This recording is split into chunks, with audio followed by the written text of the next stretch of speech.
सबसे ज़्यादा ज़रूरी हमारे लिए अपने इस्लामाबाद के शहरियों को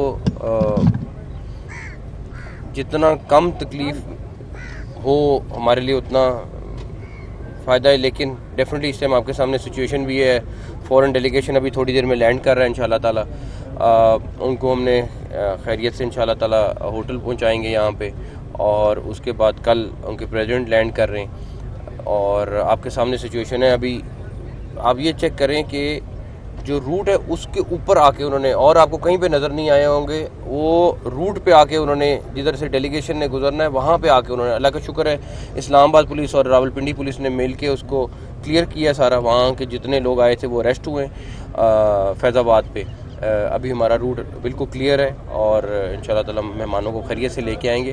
लेकिन आप ज़हनियत देखें कि आपने प्रोटेस्ट करना है करें, लेकिन आपको पता है कि किस टाइम आ रहे हैं, क्या हो रहा है, और आप उसी टाइम पे उस रूट पे आके उसको बंद करने की कोशिश कर रहे हैं, पथराव कर रहे हैं। बाकी मोबाइल सर्विस चल रही है, इंटरनेट बंद हुआ है, वो भी मोबाइल्स का, वो भी हमारी कोशिश है जितना जितना हम पब्लिक को रिलीफ दे सकते हैं। सड़कें आपने देखा होगा इस दफ़ा उस तरह बंद नहीं हुई जिस तरह पिछली दफ़ा बंद हुई थी। ये जो हमारा डी चौक का जहाँ पे उन्होंने कॉल दी हुई है, ये पूरा प्रोटेक्टेड इस्लामाबाद के IG DIG खुद निगरानी कर रहे हैं यहाँ पे, और अगर कोई प्रोटेस्टर आएगा तो वो डेफिनेटली उसको फौरी तौर पर अरेस्ट किया जाएगा। अच्छा सर, ये बता दें कि हमने देखा कि एक सियासी जमात की तरफ से ऐलान किया जाता है एहतजाज का। 35,000 से ज़्यादा जो हमारी इतलात है नफरी बुला ली जाती है, पंजाब सिंध आज़ाद कश्मीर से भी नफरी आ जाती है।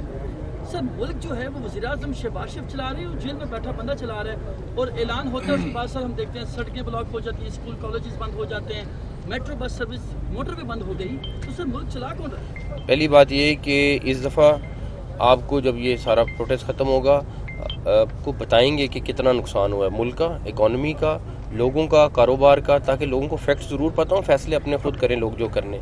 जहाँ तक रही बात, देखें शर्मंगेज़ी कोई भी फैला सकता है। अब हमारे पास दो ऑप्शन हैं, एक उनको आने दें, जो चंद हज़ार लोग हैं वो आएँ यहाँ बैठें इस्लामाबाद, अगले चंद हफ्तों के लिए मफलूज कर दें। एक ऑप्शन ये है। एक ऑप्शन ये है कि नहीं, हमने इस्लामाबाद को प्रोटेक्ट करना है। इस तरीके से कोई चीज़ नहीं हो सकती, डरा के, धमका के, धमकियों से, इस तरह की चीज़ों से कोई, मेरा नहीं ख्याल उनको इसका 1% भी फ़ायदा होगा। लेकिन उन्हें ट्राई करनी तो कर लें। सर मज़ीद जो है वो बिगड़ गए हैं और अभी मज़ीद जो है वहाँ पर हलाकतों की इतलात मिल रही हैं। तो आपका कल विजिट भी वहाँ पे था लेकिन मनसूख हुआ, तो अभी वहाँ पे क्या स्टेटस है? क्योंकि अभी भी स्टेटस वहाँ पे अच्छा नहीं है। फेडरल गवर्नमेंट जो उनको असिस्ट कर सकती है कर रहे हैं। यही वज़ीर और ये सारे KP के गवर्नमेंट के लोग जो सारा फोकस इस टाइम इस्लामाबाद पे धावा बोलने के लिए कर रहे हैं, काश इस टाइम वो वहाँ पे जाके जनाज़ों में शिरकत कर रहे होते और वहाँ पे जाके लोगों के मसाइल जो भी वहाँ पे प्रॉब्लम चल रहा है उसको हल करते। हमारी जो असिस्टेंस उन्होंने मांगी है KP के गवर्नमेंट ने, हमने मेरा ख्याल है घंटों में उसको इम्प्लीमेंट किया है। मतलब लिस्ट है, मैं लंबी चौड़ी उसमें जाना नहीं चाहता, लेकिन वहाँ पे ज़ख्मियों की इवैक्यूएशन से लेके, वहाँ पे फोर्स एक्स्ट्रा से लेके, वहाँ पे और कितनी चीज़ें थी जो उनको चाहिए थी कर रहे थे, हम कर रहे हैं। लेकिन डेफिनेटली उन्होंने करना है। और इस्लामाबाद हाई कोर्ट से आपने रब्ता किया था इस्लामाबाद हाई कोर्ट के ऊपर, उन्होंने कहा था कि हम आपको जवाब देंगे। उनका जवाब आ गया है, क्या मुस्बत है या अब अभी तक जो है जवाब नहीं मौसूल है? नहीं, अभी तक तो कोई ऐसा जवाब नहीं आया है। और मैं समझता हूँ कि इस्लामाबाद हाई कोर्ट के फ़ैसले के मुताबिक बात तो ख़ास तौर पे उनको ज़रूर सोच लेना चाहिए था कि एटलीस्ट इस्लामाबाद के अपने शहरों में जहाँ पे उन्होंने प्रोटेस्ट करना था। आपके सामने पंजाब में इस टाइम कोई एक जगह से भी कोई ऐसी रैली नहीं निकली या कुछ हुआ। अगर कोई बंदे आ रहे हैं तो वो KPK से आ रहे हैं, उसके अलावा पूरे पंजाब में, बाकी पाकिस्तान में हर चीज़ ठीक है। डेफिनेटली हम देखेंगे कि उसमें हमने क्या आगे स्ट्रेटजी रखनी है, लेकिन ये सिर्फ एक KPK से प्रोटेस्ट आ रहा है and that's it. Sir last time जब अली अमीन एंड पे आके यहाँ से गायब हो गए थे, कल रात से अली अमीन और बुशरा बीबी के दरमियान बातचीत चल रही है कि जी बुशरा बीबी कह रही है मैं एहतजाज लीड करूँगी, अली अमीन कह रहे हैं मैं लीड करूँगा। क्या समझते हैं लोग? तो ये कह रहे हैं कि अली अमीन मैनेज है, कोई इस तरह की बात है?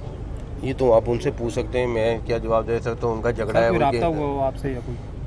मैंने आपको बताया उनसे रब्ता ज़रूर होता था, या जब सिचुएशन कोई बनती है लॉ एंड ऑर्डर की या कोई चीज़ होती है, अल्लाह ना करे कोई ब्लास्ट होता है या कोई ऐसी चीज़ जिस तरह इमरजेंसी की चीज़ चल रही है, उससे लेवल है। अदरवाइज वज़ीर दाखिला साहब, पाकिस्तान तरीके साहब की ख्वाहिश थी कि मुल्क बंद हो, लेकिन उनके एहतजाज से पहले ही पूरा मुल्क हुकूमत ने बंद कर दिया। तो आप नहीं समझते कि पाकिस्तान तरीके साहब के प्रोटेस्ट को आप लोगों ने क्या बनाया?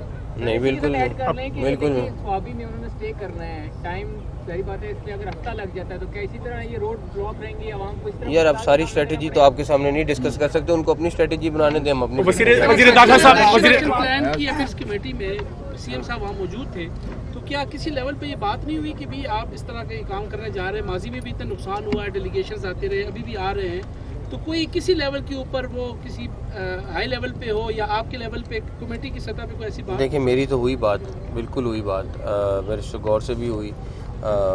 उस दिन भी जब वहाँ पे आए हुए थे एक डिस्कशन तो हुई सारी मुल्क को किस तरह हमने स्टेबलाइज़ करने की कोशिश करनी है, और डेफिनेटली जिस तरह आप कह रहे हैं कि डेलीगेशन आ रहे हैं, सारे आ रहे हैं, लेकिन ये तो उनसे पूछे ना जो ये हर महीने बाद दावा बोलते हैं, ये उनसे आपको सवाल करना चाहिए सवाल मेरे, क्योंकि करते वो हैं, नुकसान यहाँ पे पब्लिक का होता है, करते वो हैं, यहाँ पे मुल्क का नुकसान हो रहा है। अगर मैं ये भी कहता कि अगर वो प्रोटेस्ट की कॉल इन स्पेसिफिक डेज में ना देते फिर भी मुझे उनकी इंटेंशन पे कोई शक ना होता, मगर स्पेसिफिक वही SCO कॉन्फ्रेंस, वही किसी और फॉरेन डेलीगेशन ने आना है, वही सारे दिन, ये बहुत बड़ा वज़ीर दाखिला साहब ये बताएं कि हमने माजी में देखा कि नवाज शरीफ की क़यादत में भी लॉन्ग मार्च हुए, बिलावल भुट्टो जरदारी की क़यादत में भी लॉन्ग मार्च हुए, मौलाना फजल रहमान भी आज़ादी मार्च लेके आए थे। उसके हल के लिए जो है पार्लियामेंट का मुश्तरका इजलास बुलाया गया और इक़दाम किए गए पार्लियामेंट के मुश्तरका इजलास के जरिए। एहतजाजी सियासत से पाकिस्तान तहरीक इंसाफ बाहर नहीं आ रही गुज़िश्ता 12-13 सालों से, कोई तो पार्लियामेंट का मुश्तरका इजलास बुलाने की कोई तजवीज़ है कि कोई इसका मुस्तकिल? मेरा सवाल भी रीजन के साथ ही, अभी हम लोग पूरा रूट देख कर आ रहे हैं, जिना एवेन्यू, फैसल एवेन्यू, हर जगह पुलिस के ताज़ा दम दस्ते दोबारा वहाँ पे भेजे गए हैं, अलर्ट हैं। वहाँ से 2-3 अफगान शहरी भी गिरफ्तार किए गए हैं जिनके हाथ में गुलैल थी, हमारे सामने हम लोगों ने देखा। इसमें फॉरेन एलिमेंट आपको कितना नजर आ रहा है? लास्ट टाइम अगर 100 बंदा पकड़ा गया था तो 33 अफगान नेशनल से, 100 में मैं एवरेज बता रहा हूँ आपको। इस दफ़ा भी हमने कल रात भी पकड़े हैं अफगान, होटल्स में आए हुए थे। आज भी आप जैसे कह रही हैं कि वो आ रहे हैं, पकड़े जा रहे हैं, और फिर मैं सवाल वही करूंगा कि ये तो उनसे पूछें कि ये प्रोटेस्ट पाकिस्तानी कर रहे हैं या बाहर से आके लोग कर रहे हैं। नकवी साहब ये बताएं कि नेक्टा की जानिब से भी थ्रेट अलर्ट जारी हुआ है, तो इस हवाले से क्या कहेंगे? पीटीआई की जानिब से दहशतगर्दी भी हो सकती है, तो वो थ्रेट अलर्ट हमने KPK गवर्नमेंट के साथ शेयर किया है, ऑटोमेटिकली भी होता है, फिर स्पेशली भी किया है। उस सेक्रेटरी इंटीरियर मेरे साथ हैं इस टाइम पे, ये मुसलसल उनके साथ KPK गवर्नमेंट के साथ हर चीज़ शेयर कर रहे हैं, सारा कुछ कर रहे हैं। फिर ये फिर भी बात आती है कि उनसे पूछना पड़ेगा कि भाई आप लोगों की इंटेंशंस क्या हैं। सारा थ्रेट अलर्ट हमने KPK गवर्नमेंट के साथ शेयर किया है, ऑटोमेटिकली भी होता है, फिर स्पेशली भी किया है। उस सेक्रेटरी इंटीरियर मेरे साथ हैं इस टाइम पे, ये मुसलसल उनके साथ KPK गवर्नमेंट के साथ हर चीज़ शेयर कर रहे हैं।